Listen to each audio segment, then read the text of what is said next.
nanti juga kita bahas PR yang sudah diberikan. Saya coba ulas sebentar untuk bab 8. Kemudian nanti seperti biasa memeriksa PR Anda masing-masing untuk bab 8 ya. Saya off cam supaya tidak terlalu berat. Ini slide-nya. Kita cari bab 8. Bab 8 tentang siklus daya uap ya. Yang sekarang mungkin menyumbang sekitar berapa gigawatt ya kira-kira ya? Ada yang tahu nggak? PLTU itu menyumbang berapa gigawatt untuk kelistrikan nasional?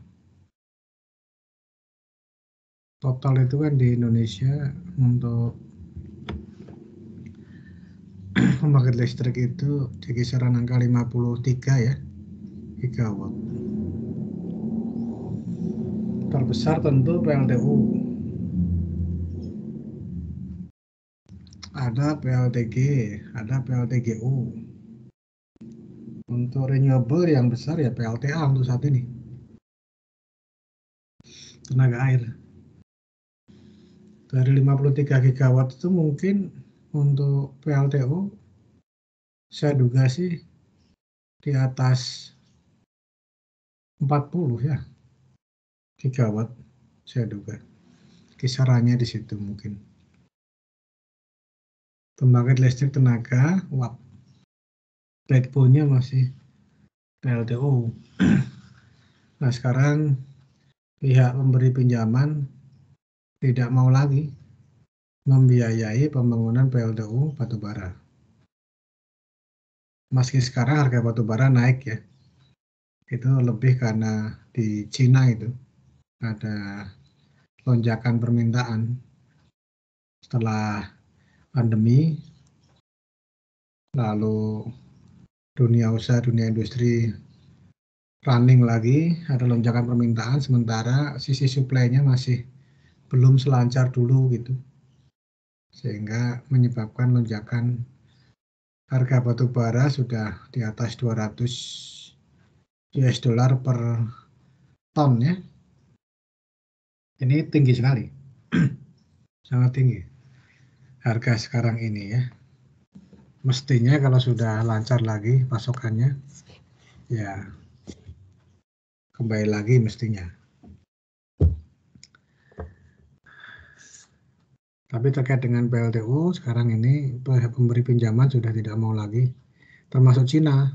Presidennya Xi Jinping sudah declare negaranya tidak meminjamkan uang lagi untuk pembangunan PLTU batubara. Jadi ya Cina ini terakhir, artinya sudah semua.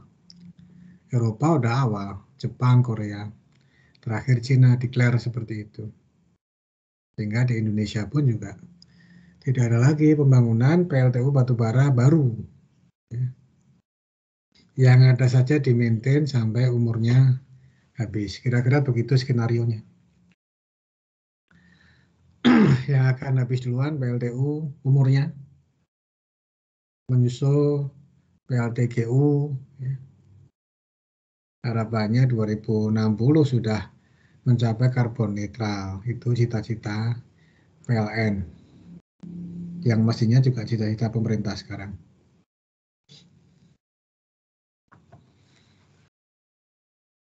Tapi untuk saat ini ya masih besar ya.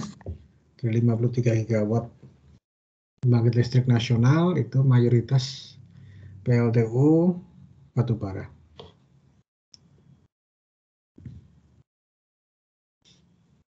Ini skema sederhananya. Ada beberapa subsistem dari sistem besar power plant. Vapor power plant. Ada subsistem combustion, bahan bakar dan udara, yang menyuplai key in, ditransfer masuk. ada subsistem A, ini Rankine cycle yang kita bahas. Subsistem D mengubah putaran poros menjadi listrik. Teman-teman elektro ini ya, yang ahli di sini. Subsistem cooling water untuk kondenser. Ini menggunakan cooling tower. Di atasnya cooling tower ini bukan CO2 ya, ini uap air. Kalau yang nggak paham ngiranya ini CO2. Saya pernah lihat presentasi dari pejabat mana gitu tentang gas rumah kaca yang ditunjuk di atas cooling tower, karena yang membuat presentasinya bukan alumni mesin, jadi ya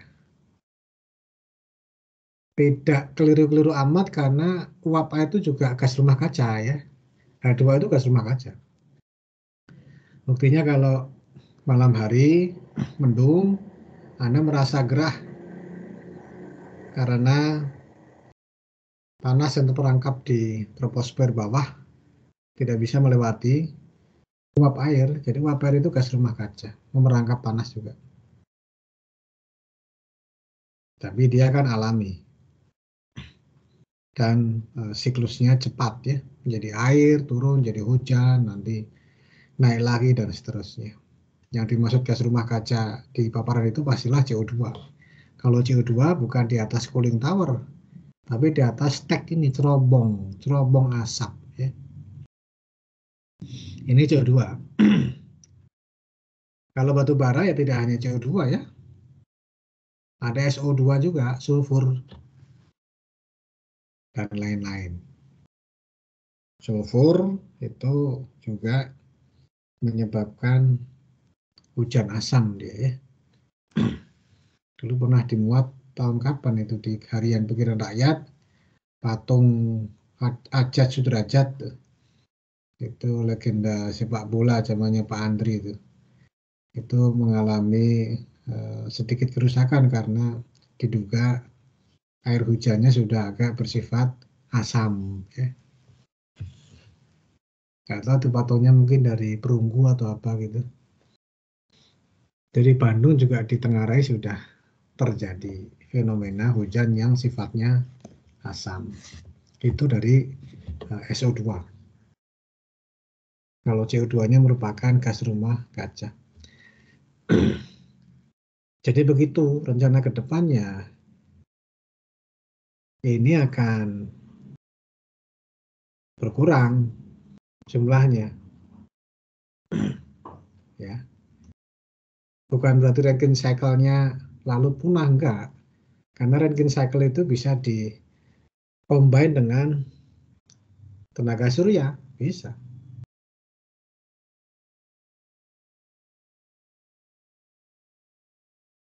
Surya termal dikonsentrasikan dengan konsentrator, nanti dia dipusatkan pada solar boiler, solar thermal boiler.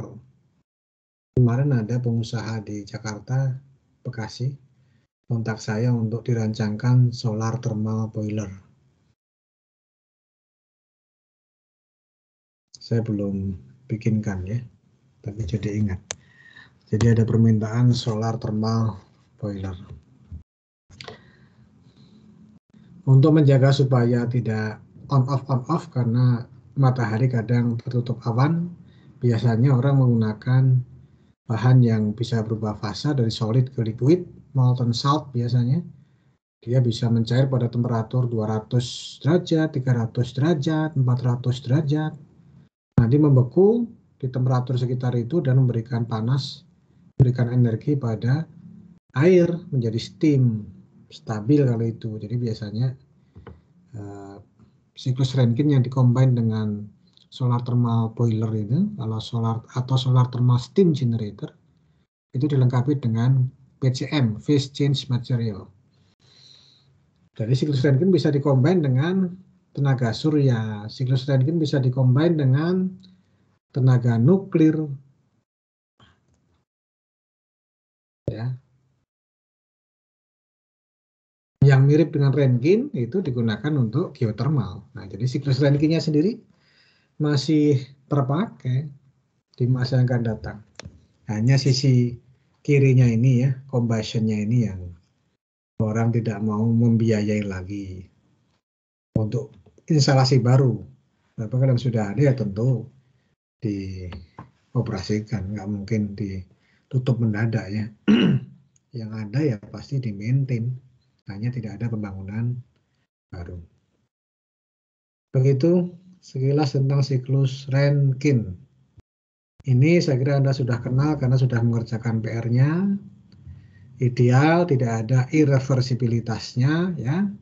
1, 2, 3, 4 itu isentropik atau adiabatik dan reversible.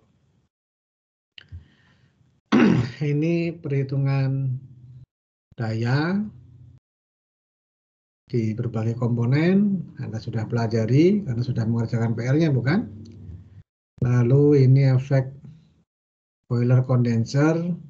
Prinsipnya menggunakan persamaan yang Anda sudah pelajari kemarin, efisiensi maksimum untuk siklus daya. Coba ada yang masih ingat nggak? Fahrul hadir? Fahrul Fuadi. Hadir kah? Hadir, Pak. Ya, Anda masih ingat nggak persamaan efisiensi maksimum dari hukum kedua termodinamika?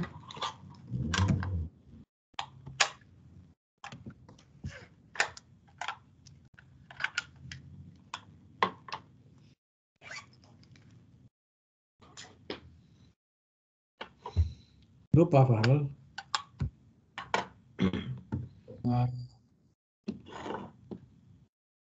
Efisiensi sama dengan Efisiensi sama dengan sesuatu yang masuk dibanding sesuatu yang keluar ya, Pak? Kalau konsepnya bukan itu, konsepnya benefit over effort, manfaat dibandingkan usaha. Konsepnya itu. Tapi yang saya tanyakan efisiensi maksimum dari hukum kedua termodinamika.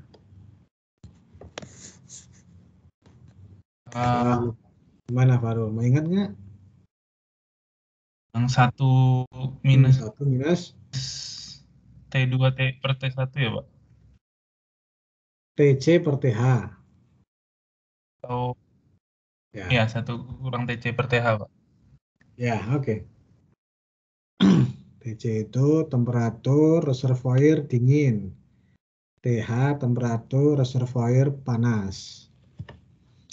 Persamaan-persamaan ini termasuk persamaan yang Anda nggak boleh lupa. Ada sebagian besar mungkin yang boleh Anda lupa, tapi Anda pahami ya. Tapi ada sebagian yang Anda tidak boleh lupa. Anda tidur jam 1 malam dibangunin ditanya, apa konsep efisiensi definisinya? Nah, itu Anda harus bisa mengatakan itu. Rasio antara benefit terhadap effort dalam bahasa Inggris ya. Atau rasio antara manfaat dibandingkan usaha. Itu hal yang Anda nggak boleh lupa. Jam 1 malam dibangunin ditanya, harus spontan bisa ngomong begitu.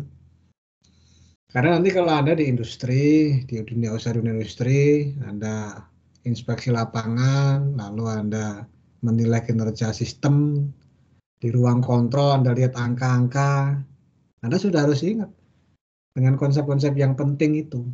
Tidak boleh membuka buku, ya bukunya nggak ada di pabrik lah ya. Jadi nanti pengambilan keputusannya jadi delay. Jadi ada hal yang tidak boleh lupa, yang ingat, yang harus ingat ya. Seperti konsep efisiensi itu harus diingat. Tapi kalau rumus daya cycle, rumus daya siklus untuk siklus Rankine dengan open feed water heater, nah itu mah nggak harus diingat. Itu dipahami saja dari konsep yang Anda ingat itu, lalu dilihat sistemnya, nah Anda tuliskan. Itu tidak harus diingat. Tapi ada hal-hal yang Anda harus ingat untuk karir Anda sendiri di masa mendatang. Nggak boleh lupa. Jadi ada hal yang harus ingat. Ingatnya karena paham ya. Itu namanya endurance understanding. Endurance understanding. pemahaman yang sifatnya endurance. Itu ada dalam topik-topik yang Anda pelajari teknik mesin, ada hal yang Anda harus ingat tanpa membuka buku. Banyak hal yang Anda boleh googling, buka handbook, tapi tadi ada hal yang Anda harus ingat. Kalau enggak, Anda akan kesulitan kalau nanti diskusi dengan staf Anda, diskusi dengan pimpinan Anda di industri, kalau konsep-konsep itu Anda nggak paham. Baik, kembali ke sini. Ini terkait dengan persamaan efisiensi maksimum tadi. 1 minus TC per TH.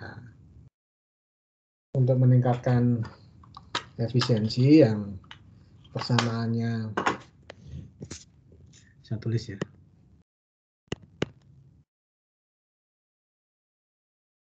Efisiensi maksimum 1 minus TC per TH. Jangan lupa kalau temperatur dalam rasio gini harus temperatur mutlak. Nah, gini juga Anda harus ingat ya. Tidak harus googling dulu, malah susah kalau googling untuk mencari rasio T harus dalam temperatur mutlak ya. Untuk mencapai hal ini, maka Anda lihat nih, ada dua cara bukan? Untuk memperkecil TC per TH ini. Satu, TC-nya turunkan. Di sini diimplementasikan dengan menurunkan tekanan kondensor. Karena turunnya tekanan akan berimplikasi pada turunnya temperatur. Sisi dingin kan? Ini yang berinteraksi dengan sisi dingin. Tapi batasannya yaitu temperatur fluida yang digunakan untuk mendinginkan. Apakah udara, apakah air? Kalau pendinginnya langsung air sungai misalkan, ya temperatur air sungai itu ambient temperature. Tapi kalau pendinginnya ujungnya udara, ya temperatur udara. Itu batasannya ya. Yang kedua, menaikkan TH. Akan perkecil TC per TH juga. Caranya, naikin tekanan boiler, steam generator. Temperatur ikut. Rata-rata temperatur panas akan naik. Itu namanya effect of boiler and condenser pressure. Irreversibilitas, saya kira Anda sudah paham ya. Di PR kebetulan PR-nya ideal semua ya. Ini menghitung dengan efisiensi sentropik. Anda juga harus ingat definisinya aja. Tidak harus hafal rumusnya. Definisinya Anda harus hafal karena paham. Efisiensi isentropik itu kinerja yang kecil dibagi kinerja yang besar. Itu. Gunakan konsep itu ke berbagai komponen. Selesai. Anda jangan menghafal rumus satu-satu. Komponen kan macam-macam soalnya. Ya, kinerja yang kecil dibagi kinerja yang besar. Kenapa kok kecil di atas? Ya karena efisiensi tidak boleh lebih dari 1. Kalau lebih dari 1, jangan diberi nama efisiensi. Kuncinya begitu. Oke.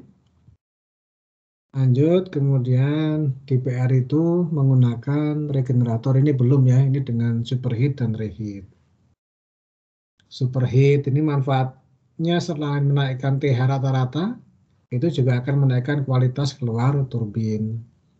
Kualitas uap keluar turbin. Uapnya yang dominan, jangan cairan. Karena turbinnya kan dirancang untuk turbin uap, bukan turbin air kan. Kemudian supaya TH rata-ratanya naik, pakai superheater, 2-3 ini superheater nih. Balik lagi ke steam generator. Sehingga TH rata-rata naik. Nah, ini menggunakan superheat dan reheat. Ya. Konsepnya begini. Kalau soalnya bisa macam-macam. Kalau pakai reheat ya jangan lupa Q-nya 2 kali. Ada Q pertama itu 6, 1. Q kedua 2, 3. Dari gambar kelihatan ya. 6, 1. Q yang kedua 2, 3.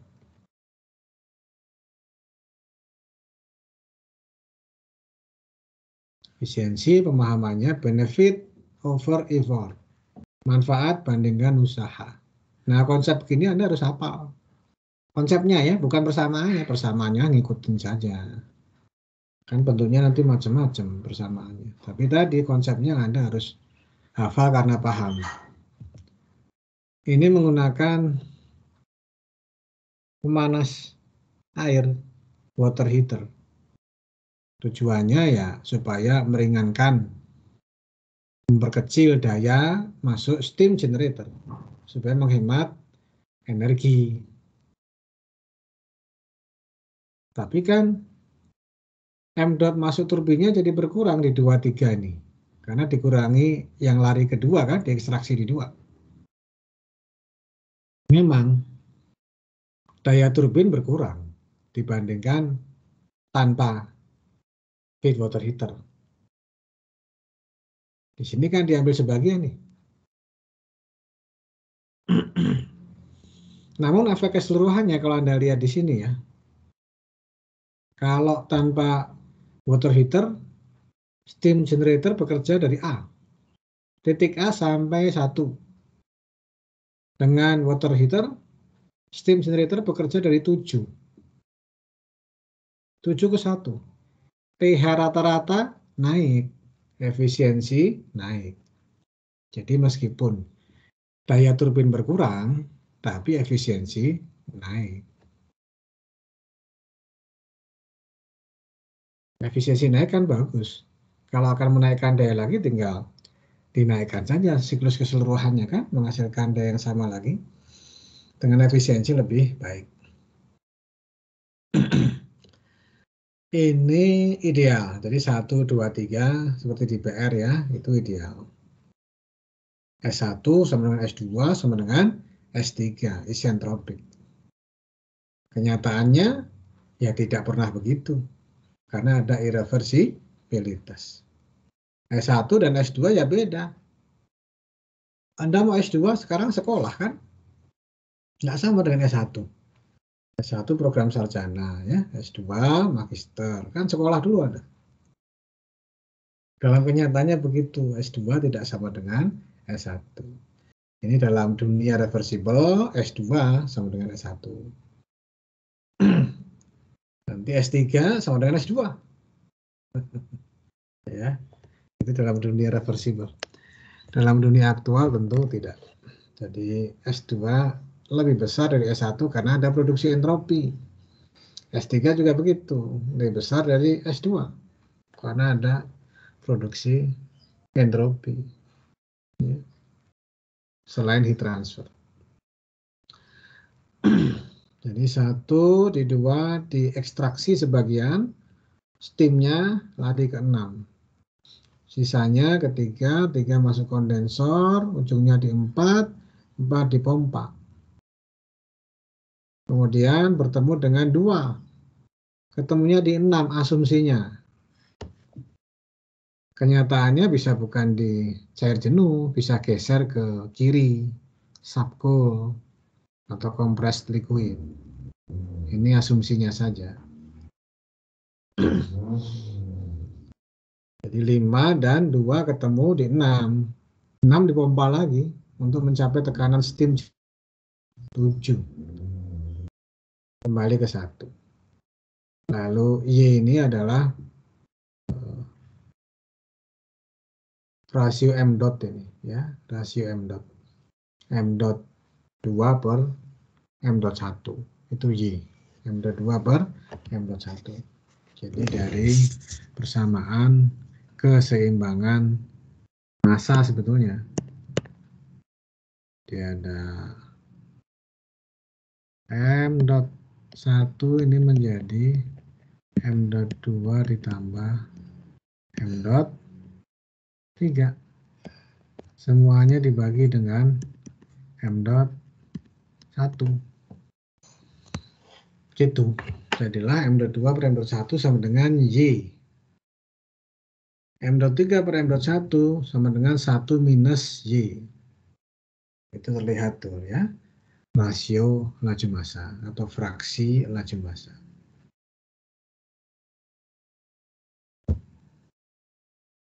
Kemudian digunakan persamaan keseimbangan energi pada OFWH.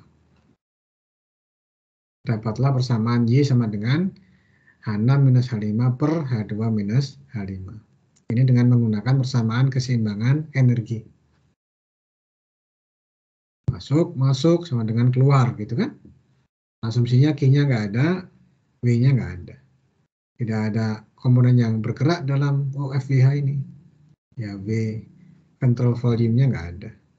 Dianggap adiabatik, Q-nya nggak ada. Jadilah persamaan Y sama dengan ini ya. Asal-usulnya dari situ. Ini untuk open feed water heater. Di PLTU selalu ada ini. Tapi jumlahnya nggak banyak. Ini biasanya sekalian untuk deaerator. Jadi untuk mengeluarkan gas-gas yang ada, non-condensable gases. Dikeluarkan lewat open feed water heater ini. Ini yang close, PR-nya yang close feed water heater ya. Kisahnya ya serupa. 1 ke 2, 2 diekstraksi, sisanya masuk kondensor. Keempat, yang 2 ini masuk penukar alat. Ada yang bertanya? Yuli. Iya saya Pak, Farul Pak. Ya silakan. Di slide sebelumnya ada titik A ya Pak? Di TS itu posisinya itu menunjukkan keadaan apa ya? Tadi saya lagi lihat nggak ketemu tuh Pak di skematik diagramnya Pak. Ya, A itu kalau tidak pakai WFH dari 4 langsung ke A tanpa langsung ke A WFH. Ya, jadi key in pada steam generator itu menaikkan A sampai ke 1. Oh iya oke siap Pak. Ya, dengan WFH A-nya tidak terjadi. Jadi ada penghematan key in di situ. Yang tadi saya sampaikan dibayar dengan pengurangan daya turbin, tapi secara keseluruhan efisiensi meningkat. Oke, yang kedua ini yang close. Serupa kisahnya. 1 ke 2, 2 diekstraksi, sebagian ke kondensor ke ujung saturated liquid 4 ya. Yang diekstraksi ini bedanya dengan yang open. Kalau open pertemuannya terbuka, direct mixing, bertemu langsung. Lidah panas, dingin, bertemu langsung, bercampur, sekalian untuk mengeluarkan non-condensable gas biasanya. Karena akan mengganggu heat transfer. Kalau untuk yang close, tidak bertemu. Keduanya ada di saluran yang dipisahkan oleh dinding. Jadi 56 ini lewat pipa, sehingga tidak kontak langsung dengan 27. Terjadi efek perpindahan panas, makanya 5 tingkat keadaannya Anda lihat naik menjadi 6. Karena dipanaskan oleh 2 ke 7, 2 turun tingkat keadaannya ke 7. Ini asumsi 7 pas di saturated liquid, dalam kenyataannya belum tentu. Ya. Ini asumsi. Kemudian 7 akan digabungkan ke kondensor. Tekanannya kan lebih rendah. Kondensor itu. Maka dilewatkan ke katup atau trap untuk menurunkan tekanan. Ini proses isentalpi. Ya. Isentalpi. 7 sama dengan 8. Tujuannya supaya tekanannya sama dengan tekanan kondensor sehingga bisa digabungkan di situ. Melalui katup maka isentalpi, entalpinya sama. 8 ini gabung ke kondensor. Sama-sama gabung jadi 4. Saturated liquid dipompa sekali masuk close feed water heater. Tingkat keadaannya naik ke 6. Nah, 6 ini bagiannya key in di steam generator ya, naik jadi 1. Ya, ini untuk close feed water heater. Ini di PLTU banyak sekali. Jadi nggak hanya 1 ya kalau di PLTU. Bisa 10, bisa 15 gitu. Seperti ini tuh. Ya, heat exchanger. Baik. Saya kira itu. Sebelum kita bahas PR masing-masing, apakah ada yang mau bertanya?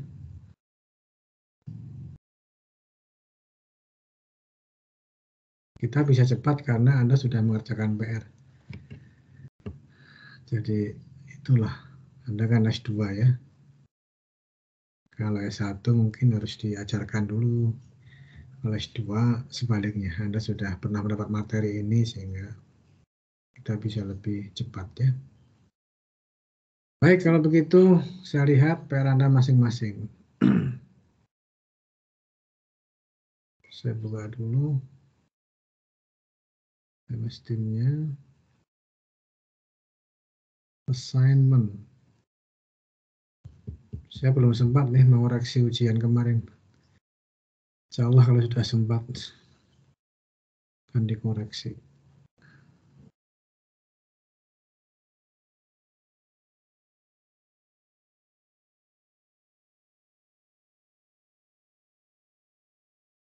Saya mulai dari Yasmin. Yasmin, apakah hadir Yasmin? Jihan? Hadir, Pak. Ya, Yasmin, saya lihat yang nomor 1. Ini kenapa nggak bisa saya perbesar ya? Ada tombol zoom in-nya. Ini kadang-kadang Teams begini kadang-kadang.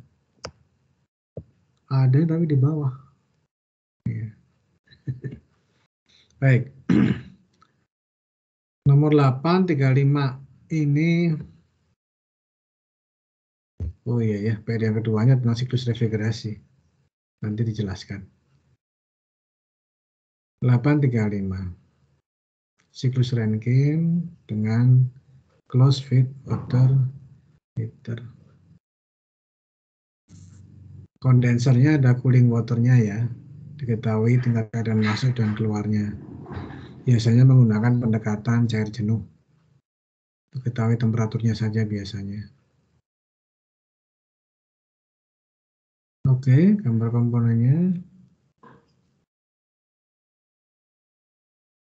Gambar diagram TS 1, 2, 3, 4, 5, 6, 7, 8. Oke, betul saya kira. Asumsinya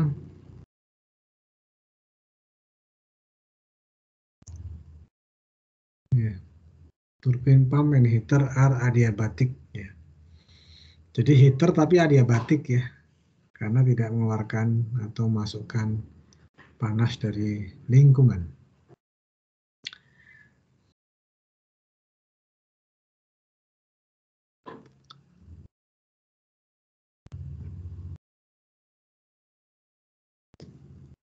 Analisis H1, H2, H3, H4, H5. Anda menggunakan persamaan pompa ya.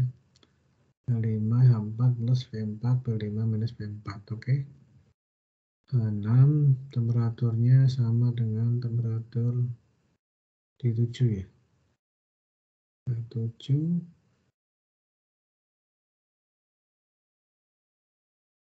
H8,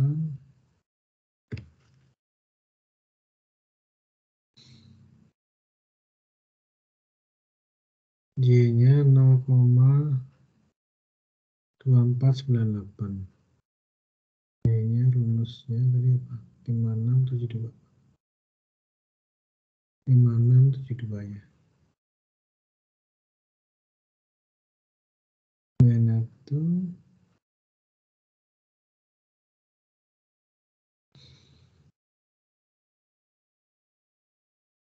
pompa sekali saja. Net W turbin ditambah W pompa. Ini tandanya minus untuk pompa ya. Efisiensi 42,6. Kondenser samaan keseimbangan energi pada kondenser.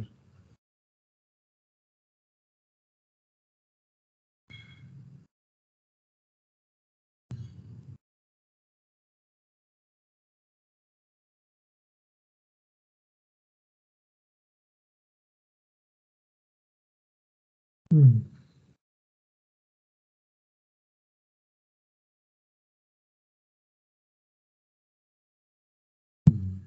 per hour.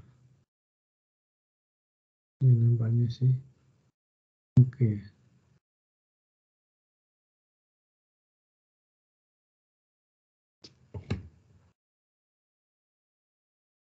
Cek angka-angkanya.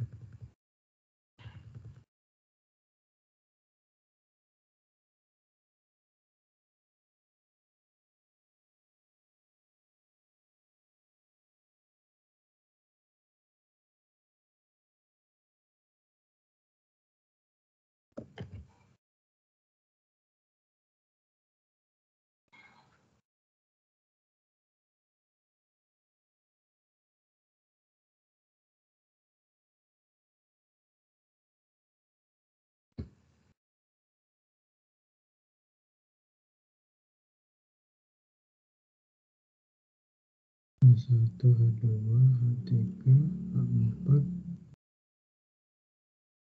H6,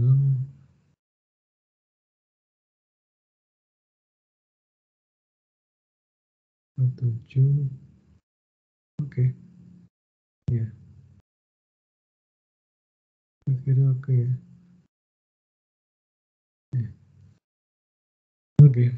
8 dikali 5.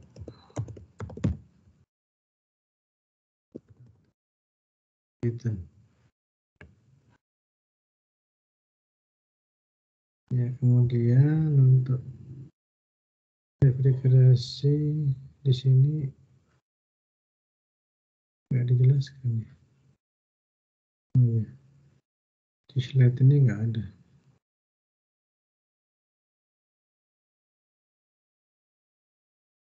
Bentar, saya buka dulu untuk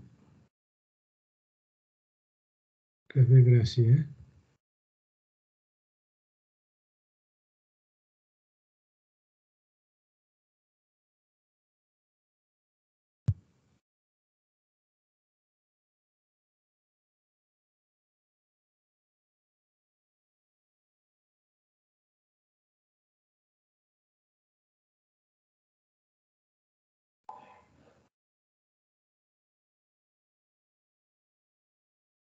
Baik, saya tunjukkan dulu untuk refrigerasi. Belum dikoreksi untuk yang refrigerasi.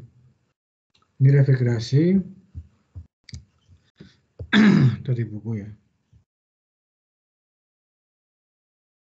Refrigerasi, manakah?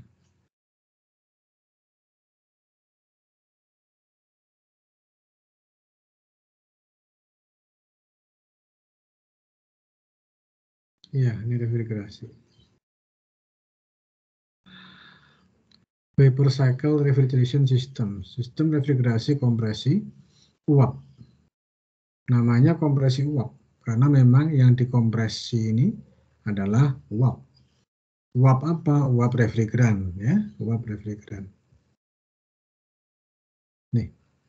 Jadi kompresor itu yang memungkinkan refrigerannya bersirkulasi dalam sistem. Dan dia bekerja saat fasanya uap. Maka namanya vapor compression refrigeration cycle ya, kompresi uap, uap yang dikompresi. Dinaikkan tekanannya, tekanan naik, temperatur naik,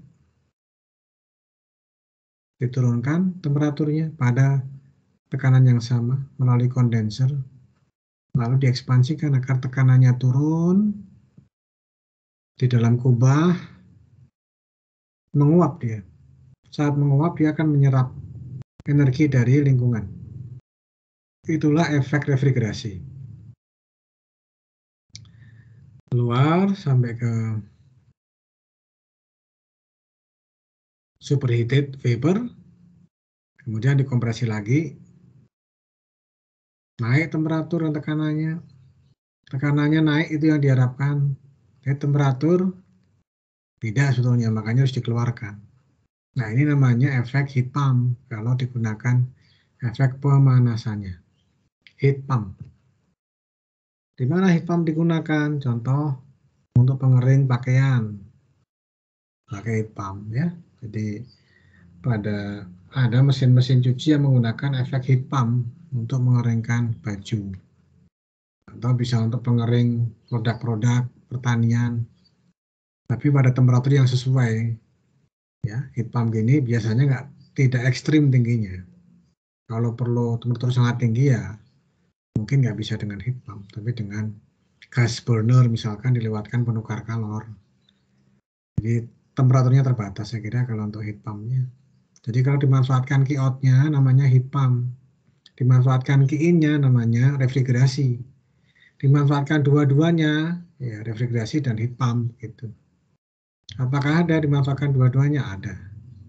Pada mesin pengering itu dimanfaatkan panasnya, lalu evaporatornya digunakan untuk mengkondensasikan uap air yang ada di udara. Nanti dipanaskan lagi di kondenser. Nah, itu dimanfaatkan dua-duanya. Efisiensinya tinggi ya. Tapi dalam dunia refrigerasi dan heat pump istilahnya bukan efisiensi, tapi coefficient of performance. Kenapa nggak boleh diberi nama efisiensi? Karena nilainya bisa lebih dari 1. Bisa kurang dari 1, bisa juga lebih dari 1. Karena namanya berbeda. Tuh, Anda lihat lambangnya aja beta tuh. Tidak boleh menggunakan lambang efisiensi karena bisa lebih dari 1. Baik, itu refrigerasi. Lalu ini diagram TS-nya. Ideal 1,2S vertikal. Mencari tingkat keadaan 2S dipandu dengan tekanan dan entropi. Entropi 2 sama dengan entropi 1. Kalau dia isentropik, adiabatik, reversible. Kalau tidak, ya akan miring ke kanan dengan garis putus-putus. Karena ada produksi entropi. Kondensasikan sampai cair jenuh atau subdingin. Jadi bisa cair jenuh, bisa juga subdingin. Ya.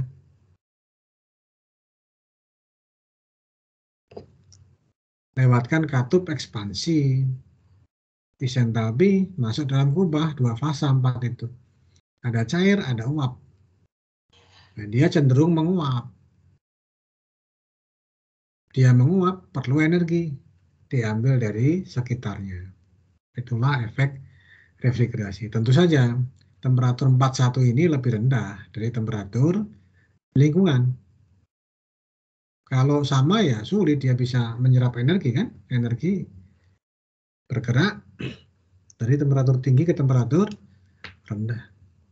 Jadi 41 ini di bawah temperatur yang didinginkan. Gitu.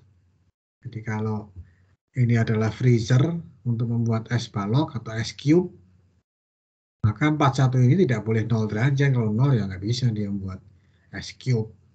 41 ini mungkin minus 10 derajat Celcius, mungkin minus 15 derajat Celcius, sekitar itu. Untuk menghasilkan es cube pada freezer gitu. Ya.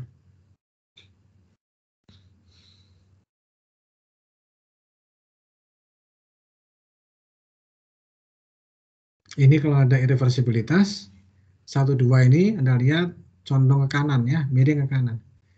Jangan ke kiri mah impossible. Sama dengan dari turbin tadi. Kalau ada irreversibilitas, miringnya ke kanan, bukan ke kiri ya. Pompa juga begitu, pompa kompresor itu kalau ada irreversibilitas, condongnya ke kanan, entropinya meningkat. Jadi gambarnya jangan keliru, karena cukup banyak mahasiswa yang keliru di situ. Terutama di daerah pompa kompresor, terutama di situ. Kalau daerah turbin, mereka ingat. Tapi kalau daerah pompa, nah ini yang sering gambarnya lalu garisnya ke kiri. Itu nggak mungkin, impossible. Sigmanya negatif nanti kan nggak boleh. 3-nya subdingin nih. Lalu dimasukkan katup ekspansi. Menurunkan tekanan. Wujudnya bisa berupa memang celah kecil ya, katup ekspansi bisa begitu. Bisa juga wujudnya itu berupa pipa kapiler panjang. Melingkar-lingkar begitu. Jadi intinya dua alat tadi, baik katup ekspansi maupun pipa kapiler, dua-duanya menghasilkan pressure drop yang besar. memang tujuannya untuk menurunkan tekanan. Sehingga temperaturnya ikut turun sampai -10, -15 ya. Kalau untuk freezer. Bentuk fisiknya begitu, ada berupa katup, tentu ada sensornya ya. Dia buka tutupnya dengan sensor yang mendeteksi temperatur. Jadi bisa diperlebar, bisa diperkecil, M.nya bisa diatur dengan katup yang dilengkapi sensor tersebut.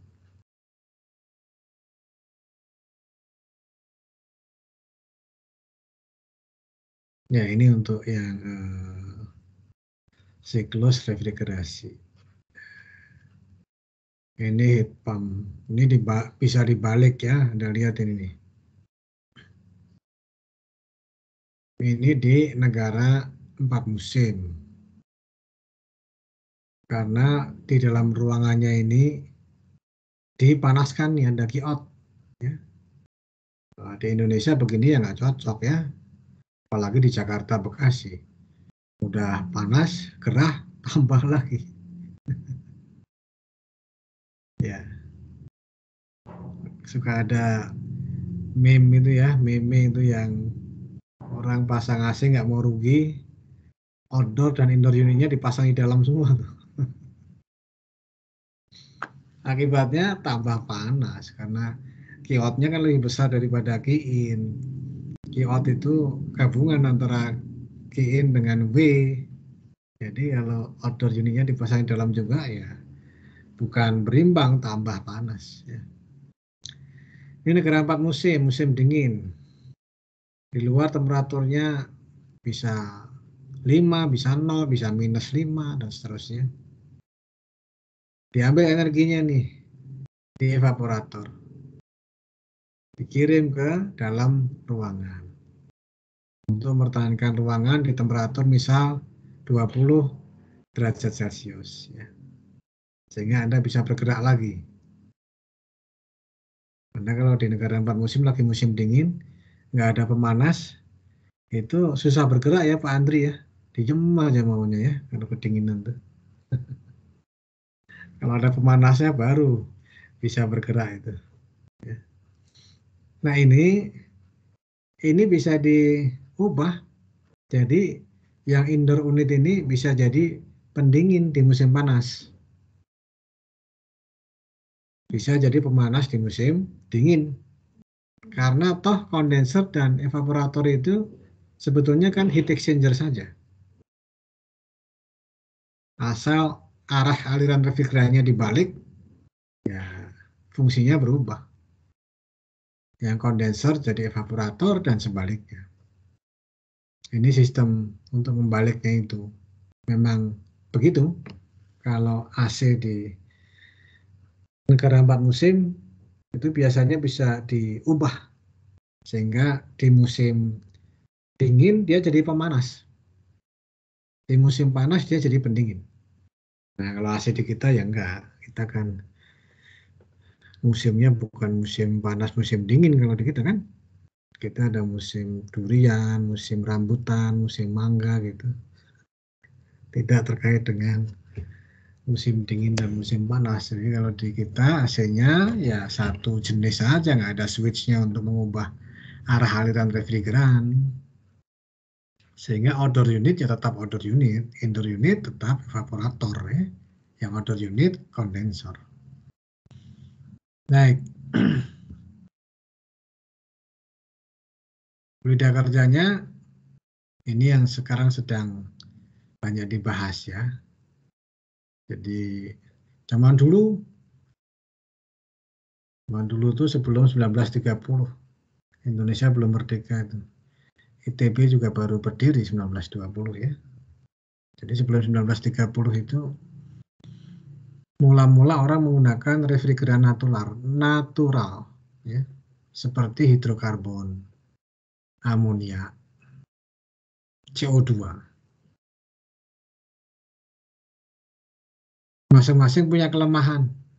Hidrokarbon mudah terbakar. Kalau amonia, kelemahannya apa amonia? Hidrokarbon mudah terbakar. Arif Sorituasianduri. Hadir, Pak. Apa? Kelemahan ini apa?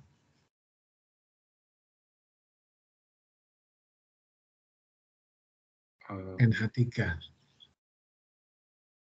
Toxic mungkin, Pak Yuli. Tuh, toksiknya betul. Beracun, Pak, ya? Ya, betul. Contoh mudahnya itu, Anda kalau di rumah pelihara ikan, ya, kadar amonianya tinggi, mati itu ikannya tuh. Makanya kadang dikombin dengan tumbuhan ya menjadi aquaponik, aqua hidroponik. Karena tumbuhan butuh amonia, jadi ada simbiosis mutualisme. Kalau ikan-ikan nggak suka amonia, tumbuhan perlu.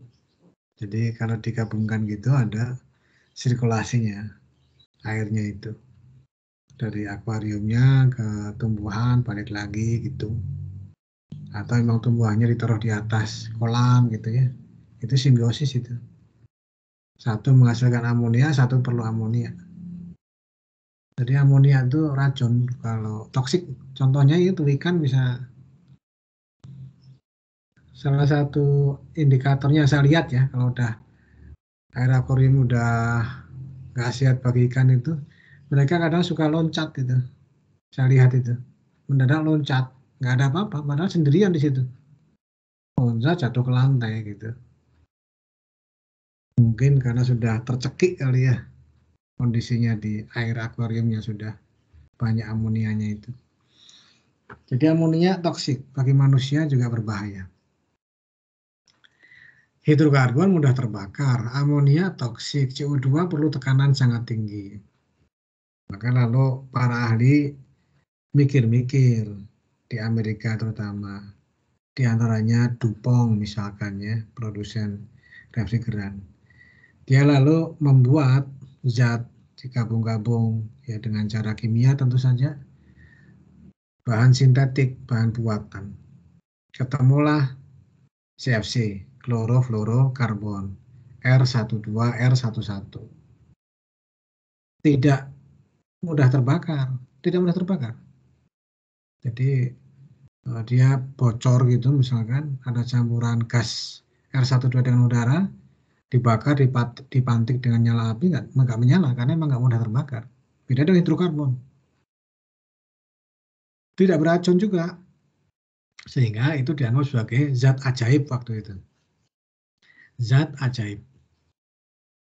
Menyebabkan booming AC sejak 1930 itu.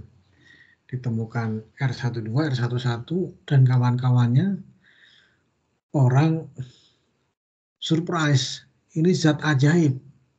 Tidak mudah terbakar, tidak beracun, bisa mendinginkan. Booming ke seluruh dunia. Itu. Nama dagang yang terkenalnya Freon, itu nama dagang Freon itu bukan nama teknis ya. Itu brand merek Freon ya. 1211. Kalau nama teknisnya tuh R11, R12 itu nama teknis ya. Booming. Sampai tahun 70-an ada ilmuwan Amerika namanya Molina dan Roland menyelidiki di laboratorium, mereaksikan antara CFC tadi dengan O3. Papernya muncul di Nature, papernya. Dipublikasikan tahun 74 di Nature. Saya nggak tahu latar belakang beliau mereaksikan apa, tapi di paper itu saya baca, itu yang dijelaskan reaksinya. Jadi keberadaan klorofluorometan itu R12. Itu akan merusak molekul O3. Molekul O3 akan bereaksi. Jadi pecah molekulnya, jadi O2 dan O saja. O3 ini ozon. Tahun 74 papernya terbit di Nature. Nah, heboh. Tentu saja pihak industri nggak terima, itu biasa. Dalam berbagai hal begitu ya. Tidak hanya masalah refrigeran, masalah lead ya, PB, itu juga ditemukan bahayanya kan tidak sengaja itu. Ada ilmuwan, saya lupa, ilmuwan geologi itu, Amerika, Peterson. Dia mau bikin clean room untuk menguji salah satu zat. Tapi nggak pernah berhasil dia membuat satu clean room karena dia selalu menjumpai timbal atau lead itu. Dimanapun dia berada, dicek ada. Ternyata lead ini ada di berbagai macam produk. Ya. Langsung begitu dia memusuhi timbal itu, sponsor dari perusahaan minyak langsung dicabut pendanaannya ke riset yang bersangkutan. Ya serupa dengan ozon itu juga sama. Begitu muncul paper itu di Nature, industri refrigeran pasti nggak terima. Ya, itulah hukum alamnya begitu. Perdebatan panjang gitu, nggak selesai. Dari 74 terus berdebat itu tentang bahayanya CFC. Baru selesai perdebatannya itu tahun 85. Itu setelah ada ilmuwan Inggris namanya Joe Farman. Joe Farman-nya orang Inggris. Pergi ke daerah selatan, mengukur intensitas UV di selatan. Dan dia kaget intensitasnya sangat tinggi UVB-nya. Pertanda molekul ozonnya sedikit. Saat itulah lalu media massa memblow up istilah lubang ozon. Nggak berlubang betulan sebetulnya, tapi tipis. Sehingga konsentrasi UVB-nya meningkat. UVB ini energinya tinggi sehingga bisa masuk sampai ke level seluler, sel manusia. Dan bisa merusak DNA. Kalau DNA rusak, bahayanya kan macam-macam. Kalau DNA rusak, bisa nyuruh bikin protein yang tidak diperlukan, dan seterusnya. Yang lalu dampaknya bisa menyebabkan kanker kulit. Wah, cuma di kulit? Enggak, itu menyebar itu. Melanoma itu yang ganas itu menyebar. Menyebabkan kematian. Kalau yang ganas, dia menyebar. Jadi tidak hanya diam di kulit, dia akan mereplikasi dan menyebar ke seluruh organ, ke berbagai organ, dan fatal dampaknya. Itu yang melanoma, jenis kanker kulit yang ganas. Juga bisa menyebabkan katarak mata. Itu sih sudah diiyakan oleh banyak ahli di dunia. Maka muncul upaya perlindungan lapisan ozon di mana-mana, ya. Di antaranya lalu melarang CFC 12. Di Indonesia sekarang sudah dilarang masuk. Jadi kalau masih ada orang bisa menjual itu sudah pasti ilegal. Sudah pasti ya, karena semua pintu masuknya sudah di-ban. R12, R11 itu sudah di-ban. Ya. Jadi kalau masih ada yang jual, itu pasti selundupannya, sudah pasti. Di kita sudah di-ban masuk sejak tahun 2008 di Indonesia. Jadi dulunya yang dipuja-puja sebagai zat ajaib itu, R12 itu, tahun 30-an. Sekarang sudah dilarang. Ya itulah, memang peradaban manusia begitu. Waktu itu ya belum tahu masalahnya kan. Setelah tahu ya kemudian dilarang. Karena molekul ozon ini filter bagi sinar UVB dan UVC. UVA mah insya Allah nggak apa-apa untuk manusia. UVB, UVC itu yang berbahaya. UVC semuanya diserap.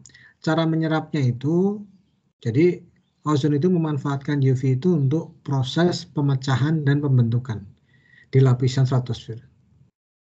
Dia dibutuhkan untuk memecah dan membentuk molekul ozon, maka jadi terserap, sehingga istilahnya terfilter.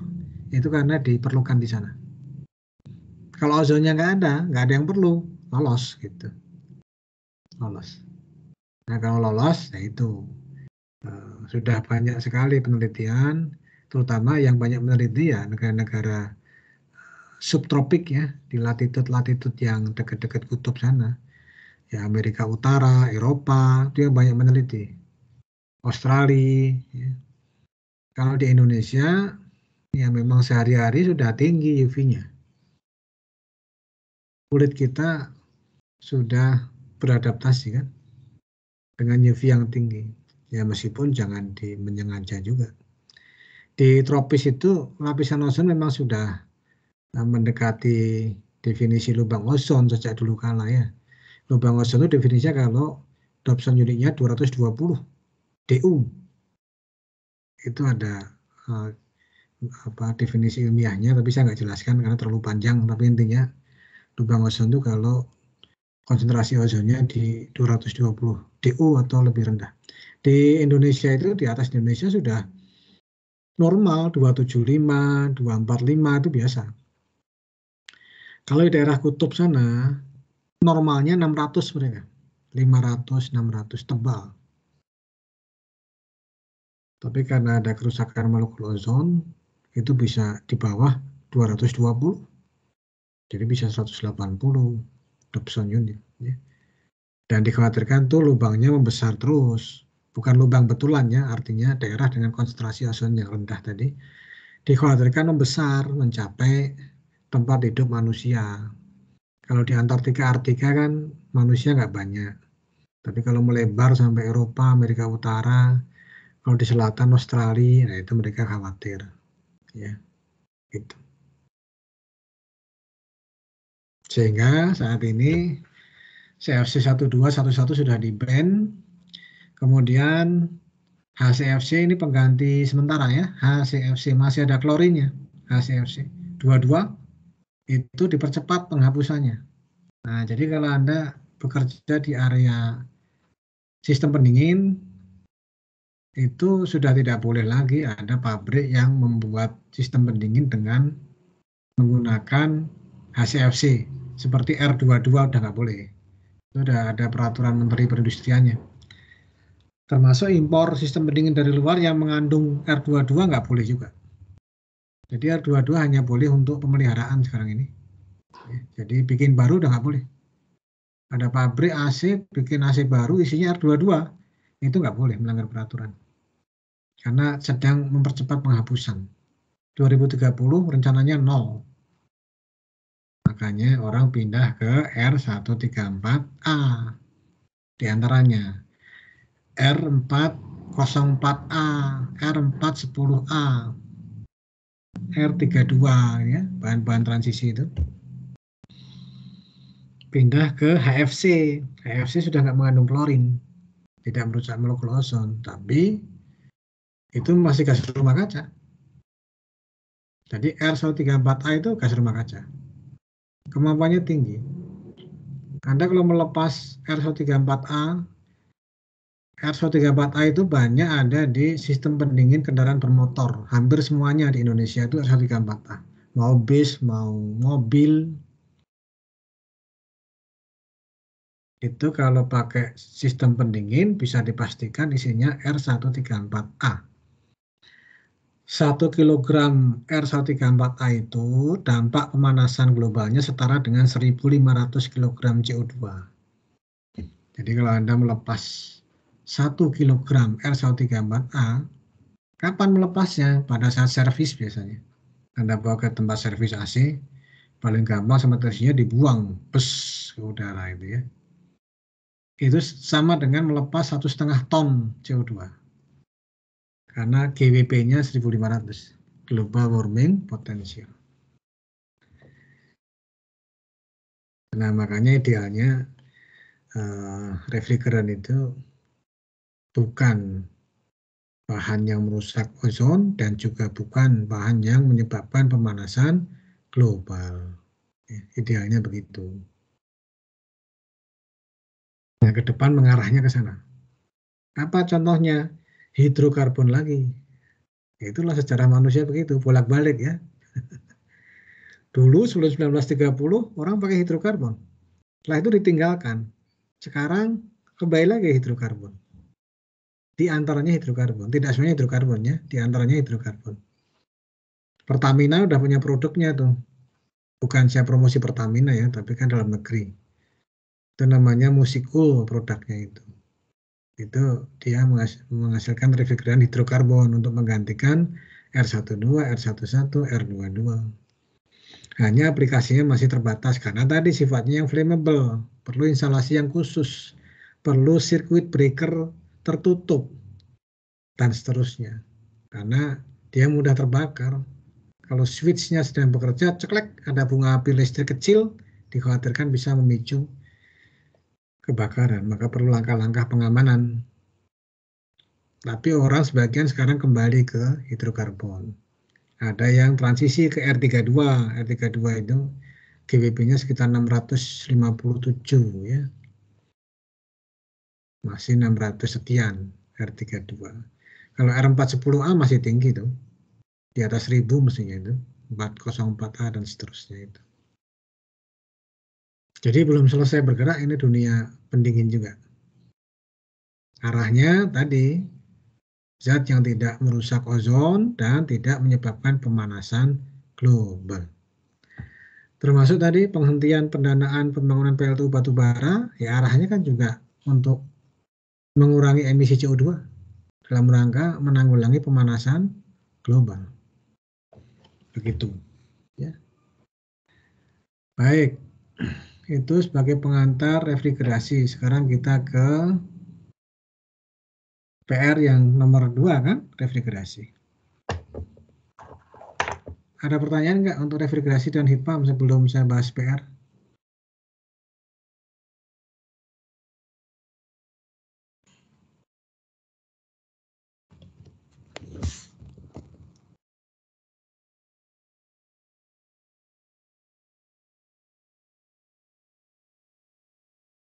Baik, ini saya buka PR-nya Winas.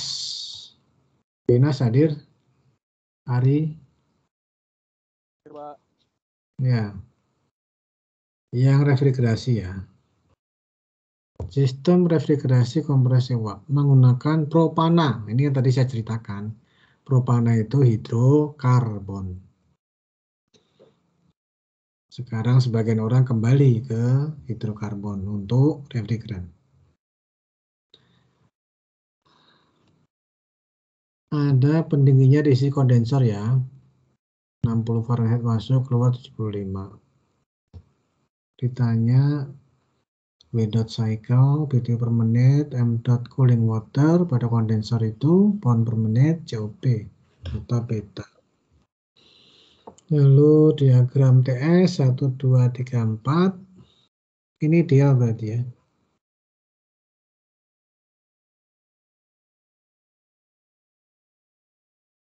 Kemudian cari tingkat keadaan. Diketahui Q-nya 10 ton ya. Ton refrigerasi. TR lambangnya TR ya. Itu sama dengan 211 kJ per menit. Ada juga konversi ke berbagai satuan ada, saya kira. TR, ton refrigerasi.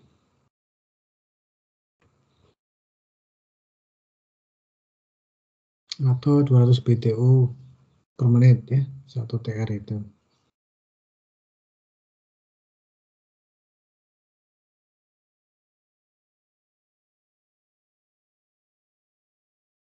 H1-nya berapa nih? 22, 226, H1 193,8.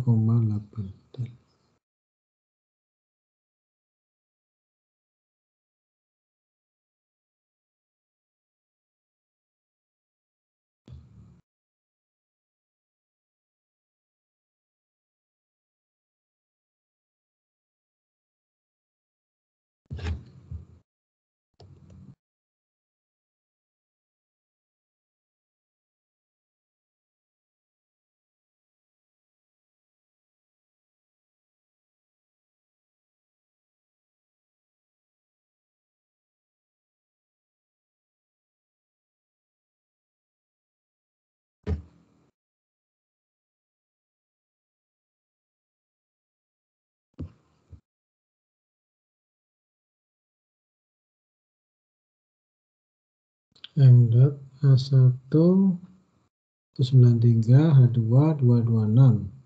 H3, 71. Ya, didekati dengan saturated liquid pada 80 derajat. H4 isenthalpi ya dengan H3.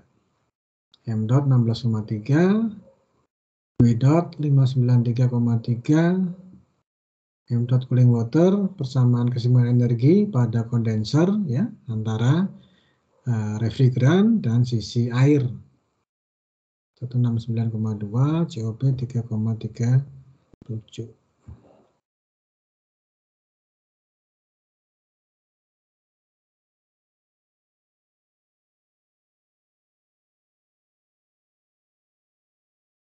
Ya, saya kira oke.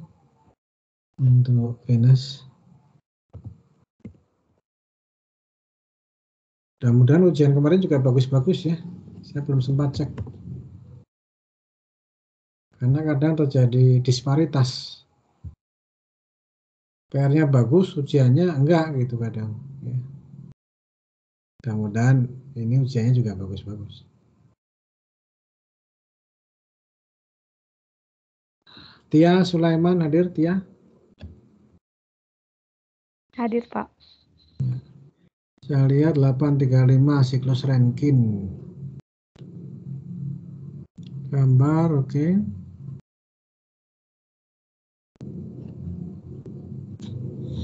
A1, A2, A3, A4, A5.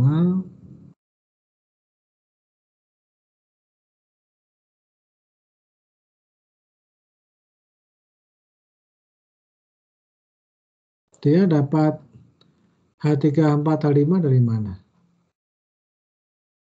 Dari pengerjaan problem 7 sama 8, Pak. Memang 7-nya dikerjakan juga? Iya, dikerjakan. H2, H3, H4, H6, H7, Y, daya turbin, daya pompa 3,58, efisiensi 42,6%, M.CW, oke. 835.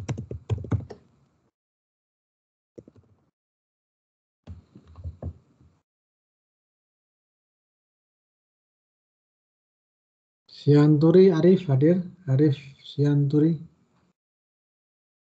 Sorry Hadir tua. Pak Yuli. Ya. Hadir Pak. Oke, saya cek yang refrigerasi. 1, 2, 3, 4, cooling water. Anda di gambar komponennya nggak dikasih batas sistem, Arif. Lain kali dikasih batas sistem ya pada gambar komponen itu. Kompresor, kondensor, evaporator. Kontrol Baik. fungsi.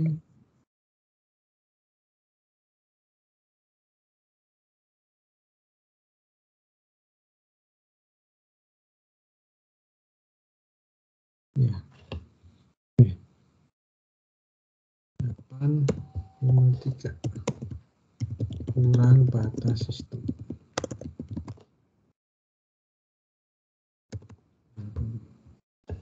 Return. Kawim hadir, Kawim? Hadir, Pak. Ya. Kawim. Saya cek refrigerasi juga. Anda juga nggak gambar batas sistem tuh, Kawim? Iya, saya cuma gambar yang di valve kesehatan. Iya, cuma Iya, Pak. valve aja ya. Iya, terima kasih, Pak. Kali harus. Kurang teliti. Iya, Pak. 1, 2, 3, 4.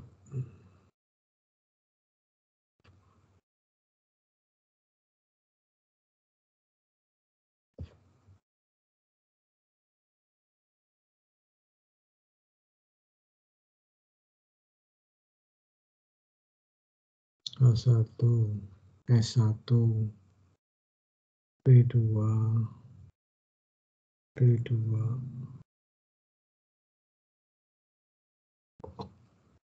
S2, 4305. 4371, 4 sama isi entalpi, M dot, ya, dari balance energi pada evaporator, 10 TR, W dot, kompresor, M dot cooling water. Nah, oke.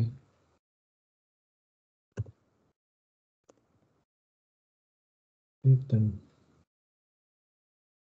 Terima kasih Pak Yuli. Ya. Victoriano. Mana Victoriano? Hadir, Pak. Ya. Saya lihat nomor 835.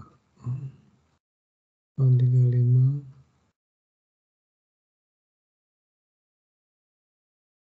Anda gambarnya, oh itu standar.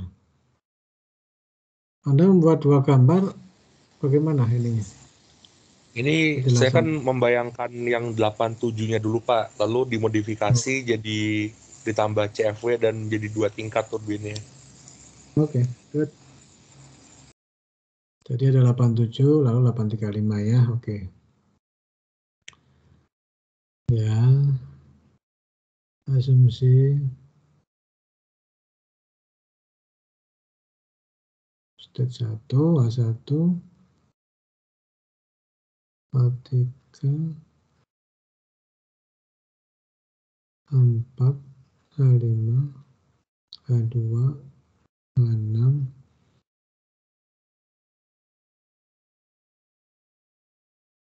dan totalnya 8, 7.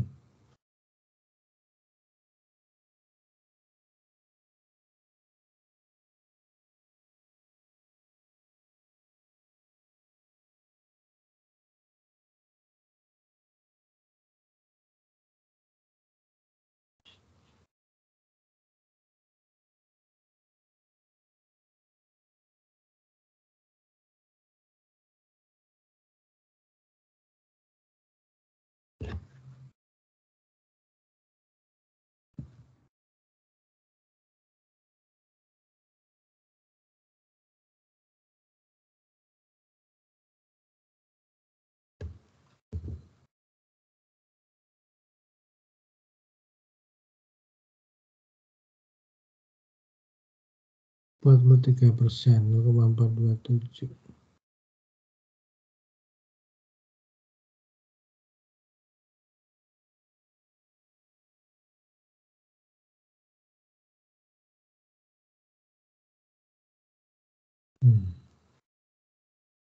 Oke.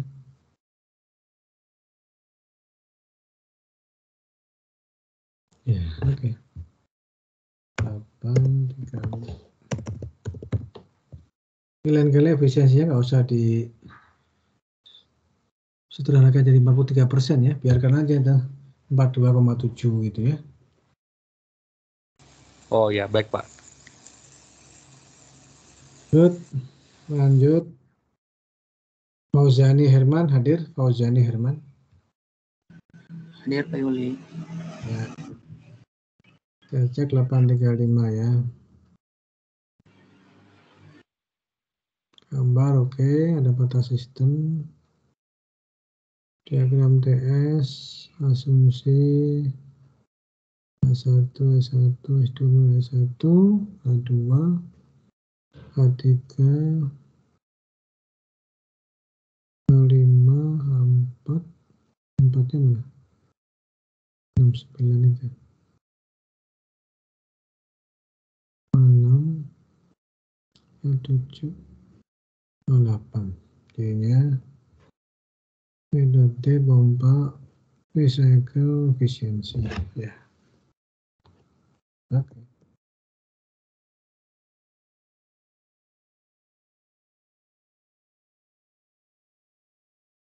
Pak Andri hadir Pak Andri? Siap, hadir Pak.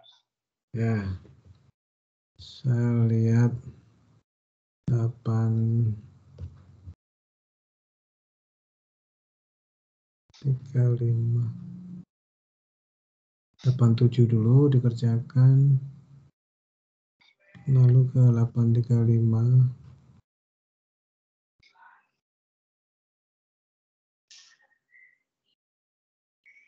Ya, 87 H1 H1 S2 H2 H3 H4 H5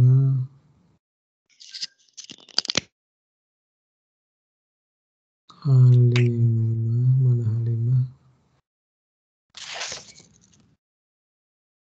Oh, langsung di pompa ya. Net power by the cycle, W cycle, W turbine kurang W pompa. H1 minus H2, H4 minus H3. H3. W pompanya Pak Andri kenapa H4 minus H3 Pak Andri bukan H5 minus H4?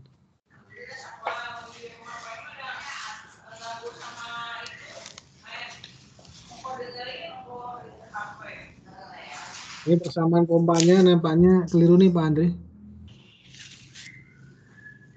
Harusnya H5 minus H4. Di sini H4 minus H3.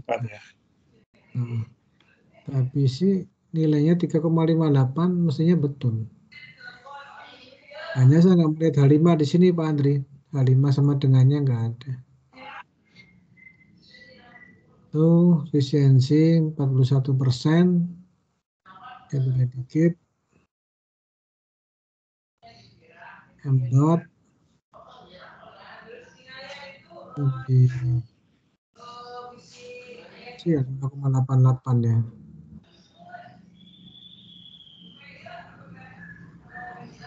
Lalu nomor 53-nya nggak ada Pak Andri.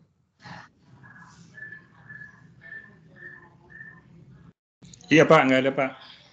Oh, cuma satu nomor saja. Iya Pak. Oke. Baik, jadi dikurangi proporsional ya Pak Andri ya. Siap. Baik.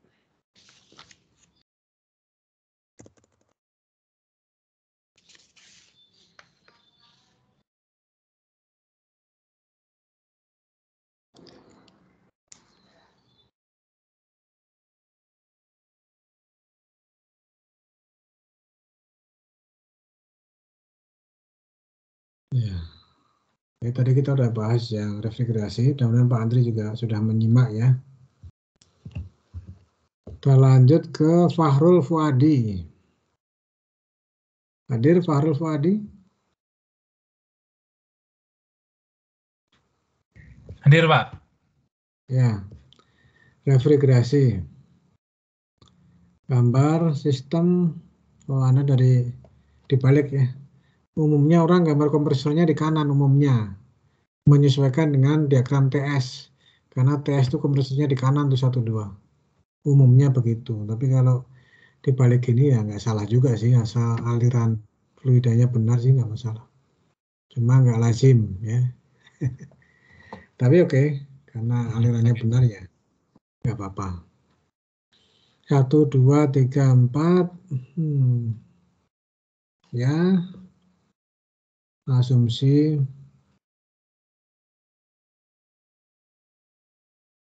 belum atur steady state.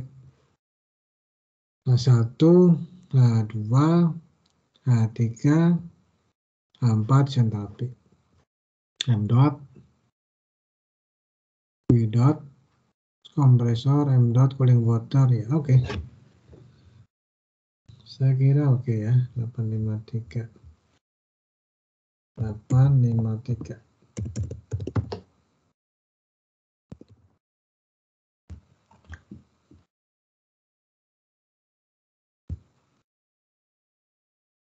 Arif Muhammad hadir. Makasih Pak Muhammad. Yuli. Ya. Muhammad Arif hadir.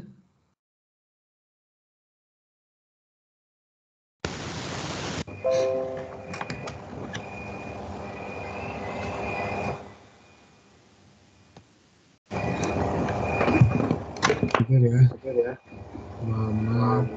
Imam Arif. Sampai bisa echo.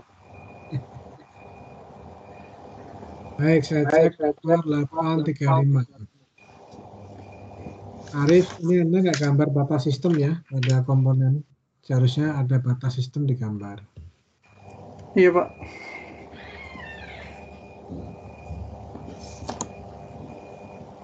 Kemudian bagaimana dengan asumsi?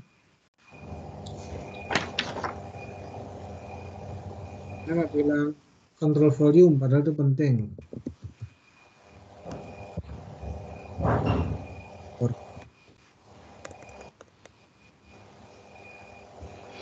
Dan samaan oke, entalpinya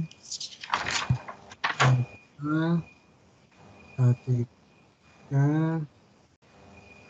H4, H5, H6, H7, H8, Y, Y-nya Anda singkat. Biasanya dampaknya ke bawah, jadi agak sensitif itu. Baiknya sih 3 digit nggak apa-apa, atau 4 digit ya, karena sensitif. 0,24 sekian, kalau Anda singkat 0,25 biasanya berdampak pada angka-angka setelahnya.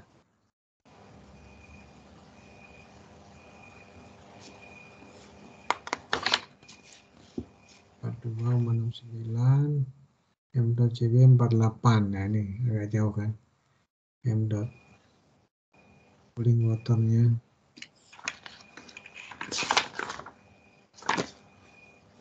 Oh iya, Pak. Nah, ini 48,111. Ini pangkat 10 pangkat 6 kan, jadi kan kalau Anda kalikan 1 juta, dampaknya kelihatan. Jadi itu, Y itu biarkan di digitnya agak panjang, 3 atau 4 digit belakang koma nggak apa-apa. Seperti halnya kualitas uap X, itu juga kalau digitnya dari 2 digit akan agak berbeda hitungannya. Ya tapi oke, caranya betul, hanya karena Anda menyingkat Y-nya jadi 2 digit belakang koma, lalu berdampak ke belakang. Oke. Jadi kalau tidak ada batas sistem, lalu asumsinya kurang kontrol volume. Siap. Baik. Terima kasih, Pak. Ya. Bahtiar, hadir Bahtiar? Hadir, Pak. Ya. Saya lihat yang nomor 53 ya, refrigerasi. Mana refrigerasi? Ini refrigerasi. Gambar komponen, oke. Diagram TS, oke. Asumsi. Control volume steady state. H1, H2, H3, H4, oke. M dot. Lalu kompresor, daya kompresor, M.JW, dan beta. Oke. 8.53.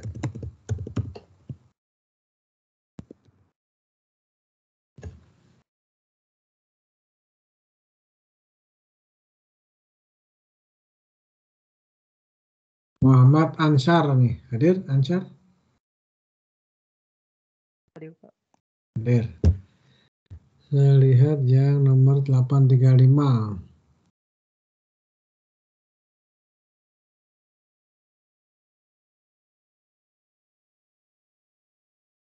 Komponen oke, asumsi bagaimana asumsi? Oke.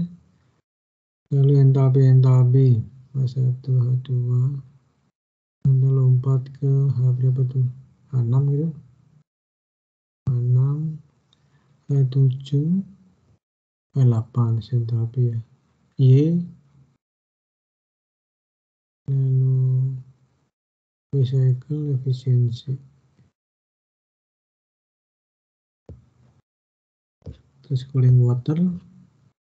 Ya. Oke.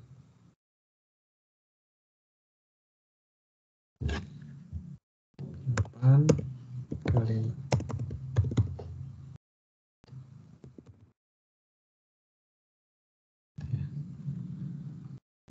udah semua nih, alamnya paling atas di sini ya. Berarti sudah semua. Return 12 ya. Sudah dikoreksi PR-nya. Tadi ada yang chatting gitu. Izin ke kamar kecil. Izin ke kamar kecil. Ya. Baik.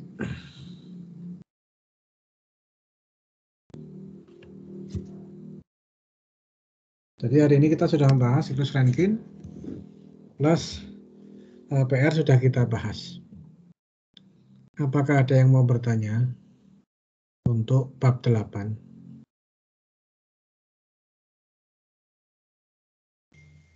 Saya izin bertanya Pak Yuli. Pak Wim silahkan. Ya. Yang di siklus refrigerasi itu kan kalau saya nggak salah lihat itu kan rumusnya untuk menghitung kerjaan kompresor itu kan H1 H2 kurang H1 dikalikan dengan M dotnya. Nah sementara kan kalau dari konservasi energi itu kan massa inlet dikurangi massa keluar. Nah itu apakah yang terjadi di kompresor itu menghindari biar nilainya nggak negatif gitu Pak? Jadi yang besar dikurangi yang kecil gitu. Atau bagaimana Pak ya? Ya, baik. Terima kasih pertanyaannya. Jadi Kak Wim sudah bertanya dan sudah menjawab juga sebetulnya. Ya memang seperti itu. Kalau kita menggunakan persamaan keseimbangan energi, akan ketemu negatif. Negatif itu menunjukkan arah. Karena besarannya kan positif. Anda bisa ukur pakai meteran kWh atau pakai tang arus ya. Untuk mengecek arus yang lewat berapa.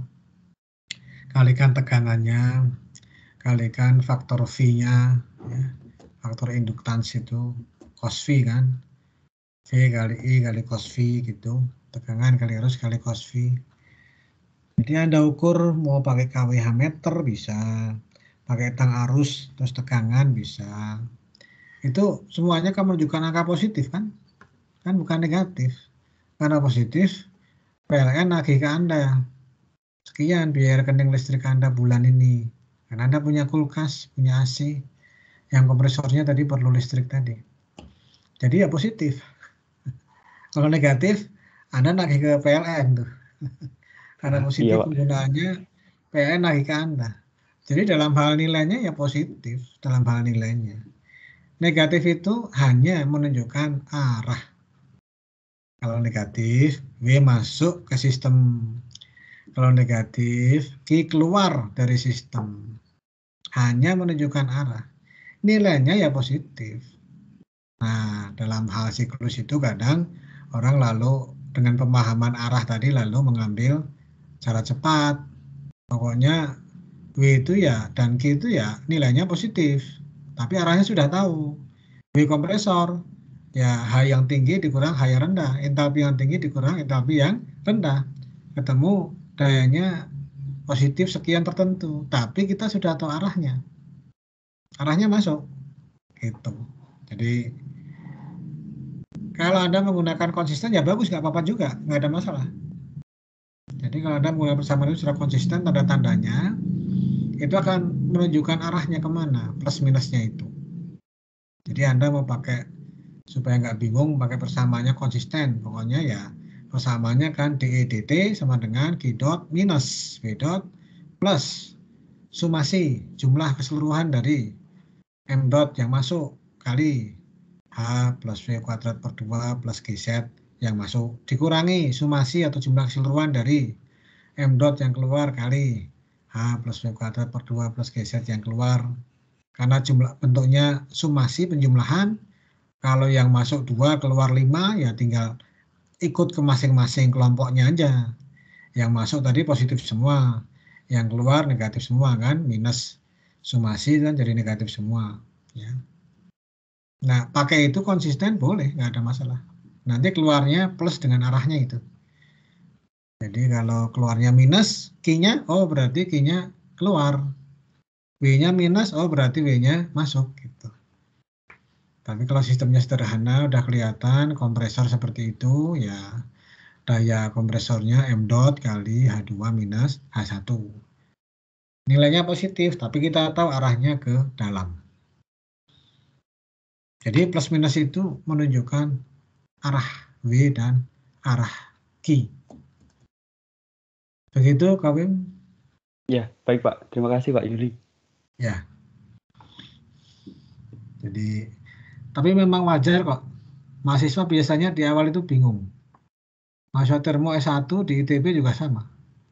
Begitu beralih dari persamaan keseimbangan energi untuk massa atur, untuk volume atur dengan bentuk seperti itu, lalu beralih ke siklus, biasanya bertanya, Pak ini gimana? Gitu. Kan kalau di persamaan keseimbangan energi seperti ini, sehingga harusnya W itu M dot masuk H masuk dikurangi M dot keluar H keluar, kan gitu. Tapi kok untuk kompresor dibuatnya begini, jadi nggak apa-apa, memang wajar memastikan, karena ada perubahan cara ya, yang tadinya disiplin dengan bentuk persamaan keseimbangan energi, nah, pada saat masuk ke siklus apa itu sudah pokoknya entalpi tinggi kurang entalpi rendah gitu. Tapi dengan kesadaran arahnya sudah paham. Nah, karena ada peralihan seperti itu, biasanya mahasiswa bingung dulu. Tapi nggak apa-apa. Namanya belajar emang harus bingung dulu. Kalau nggak ada bingung dulu, itu bukan belajar ya. Itu sudah paham kalau nggak bingung dulu. Tapi manusia itu belajar awalnya dengan kebingungan dulu, nggak apa-apa. Asal jangan bingung terus-terusan, nah itu masalah ya. Jangan terus-terusan bingungnya. Bingung di awal, setelah itu paham, begitu. Begitu Kak Wim atas pertanyaannya. Apakah ada lagi yang mau bertanya?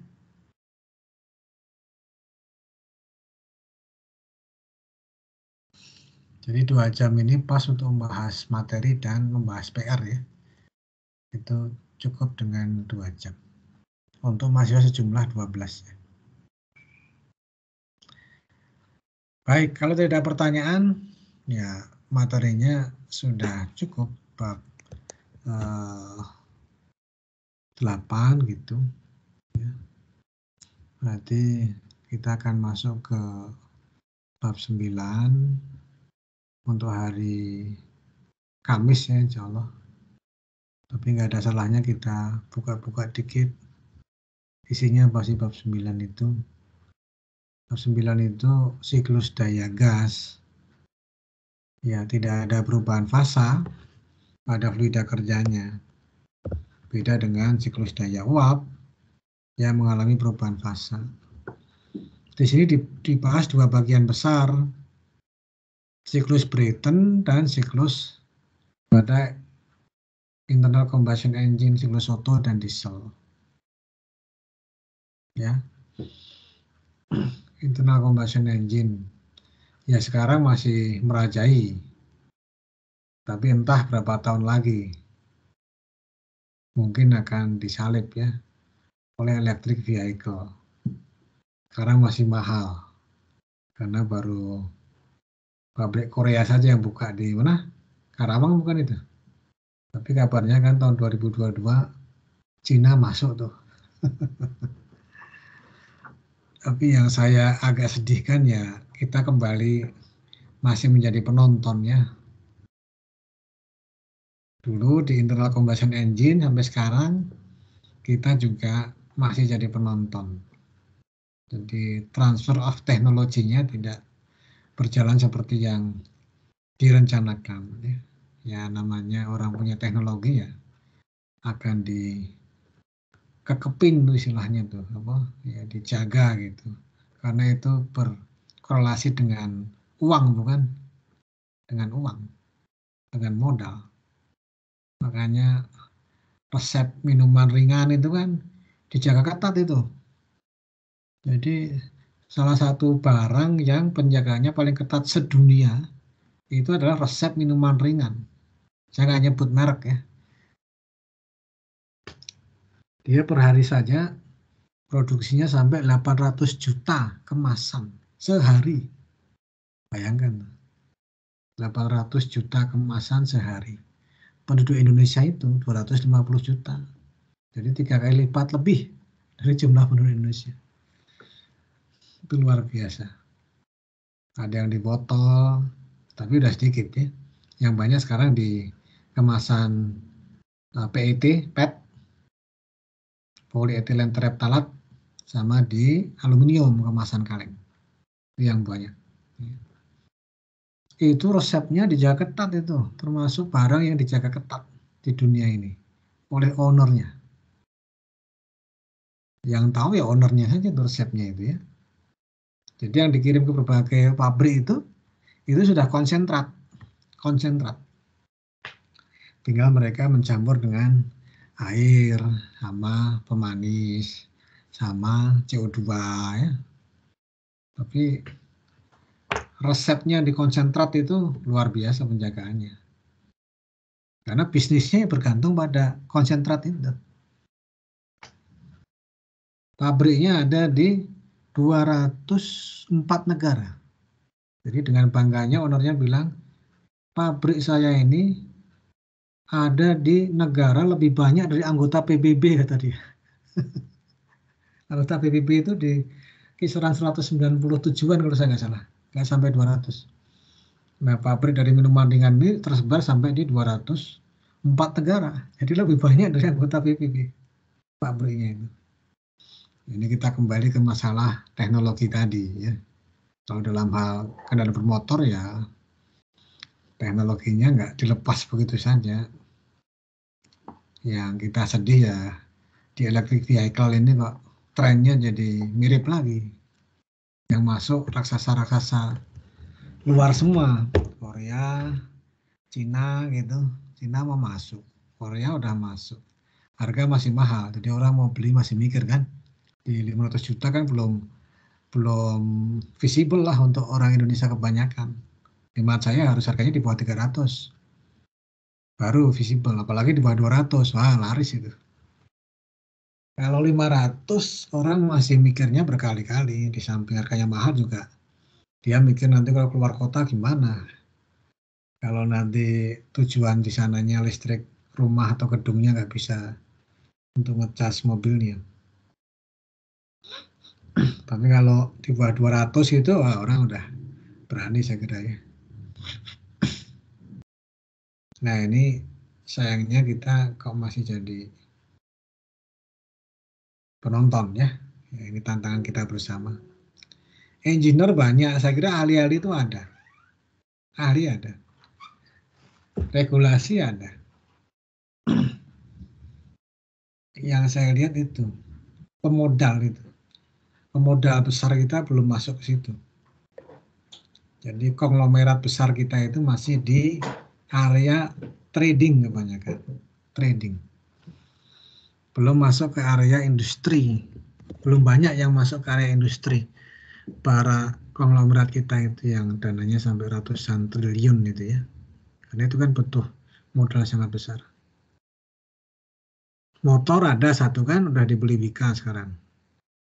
Tapi juga volume pasarnya kan sangat kecil. Karena boleh jadi karena masalah after sales service-nya. Orang itu beli kendaraan kan mikir after sales service tuh. Kalau yang dari Jepang sana kan after sales service-nya di pelosok-pelosok juga ada kan. Ya jadi itulah. Kalau terkait dengan itu ya, jadi kembali ke bab 9. Ada internal combustion engine, yang sekarang mungkin akan pelan-pelan diganti elektrik pakai motor listrik. Itu kita akan bahas siklus Otto dan siklus diesel. Itu. Kemudian untuk keduanya siklus turbin gas itu siklus Brayton. Siklus Brayton. Jadi ada siklus Brayton standar, lalu dengan regeneratif. Regeneratif dari namanya ya, regenerasi, memberikan kemampuannya kepada generasi selanjutnya, itu namanya regeneratif. Sebelum dia keluar, nih panasnya diberikan, untuk energinya diberikan kepada fluida kerja sebelumnya nih. Itu regeneratif. Nah, itu yang kita bahas untuk bab 9, saya kira tidak banyak. Otto, diesel, dan siklus Brayton. Ya. Ini bagusnya saya berikan PR hari ini untuk nanti kita bahas di hari Kamis gitu. Jadi hari Kamis kita diskusinya bisa singkat kalau Anda sudah mengerjakan PR-nya. Baik. Apakah ada yang mau ditanyakan sebelum ditutup?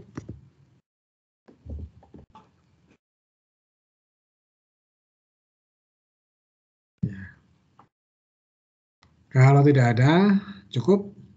Selamat pagi semuanya.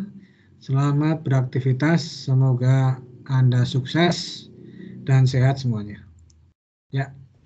Amin. Salam sukses. Terima kasih, Pak. Sama-sama. Assalamualaikum. Salam.